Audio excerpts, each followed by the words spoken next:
Oh, hey, what's up? So, so this video is going to be on Blue Exorcist. This just continues my anime review series. So for Blue Exorcist, I don't have much to say. I gave it a 7. I thought it was decent. It's like good, and the community gave it a 7.5, which is a decent score. I generally grade stricter, as you might know if you watched a few of my other videos. So my 7 roughly translates to a 7.5 on the community scale. So I think it's a fair score. I believe the community estimates the value of Blue Exorcist fairly. That's what the score should be. Popularity wise, I'm actually what surprises me is the popularity, the fact that it's on number 36. There's a lot of anime out there, and Blue Exorcist made it to number 36. So Blue Exorcist and Noragami are two anime where I'm just kind of like, I'm surprised. Like they're just really popular. A lot of people watch them and know about them, and I just don't really get it because they just seem kind of average. They just don't seem like the kind of anime that would rise up in the ranks like that. But it did, and it's a 10-year-old anime, so it did have time to gather that kind of viewership. So I can kind of see that. Now, I think the first season stopped following the manga. I think they did like an anime original ending, so they weren't following the manga at that point, which is really bad.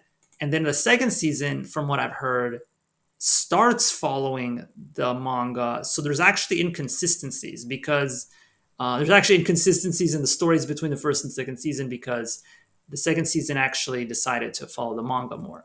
So that's an issue, and I don't think it's as bad as Tokyo Ghoul. Tokyo Ghoul, they took way too much liberty, I guess, with the anime, and it didn't follow the manga. So that's probably why I didn't read the manga of Blue Tokyo Ghoul, but I did. That's why I have issues with Tokyo Ghoul because I could feel the pacing was off and something was wrong with the anime, and that was probably because they weren't following the manga. So this was really bad. Other than that, it's fine. I guess the anime is fine. So second season, as you can see, the score dropped. If the score drops in the second season, then it means that it probably wasn't that good compared to the first season because you have less people watching. So the people watching the second season are more committed to the anime. And if the score is still dropping, then that says something. And I gave it a 6. So obviously, I was not impressed with the second season quite as much as with the first season.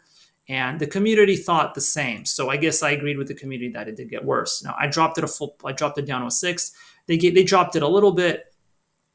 I can't say it's overrated. I think this is probably still a fair score. 7.3. It's okay. So overall, Blue Exorcist, I'm going to say the community actually estimated the value correctly. Not overrated, not underrated. Yeah. So there will be times when I think the community underrates. There will be times when I think it overrates. Sometimes heavily overrates. But this time around, that's not the case. I'm going to say community gave Blue Exorcist a fair estimate. So I'll see you next time.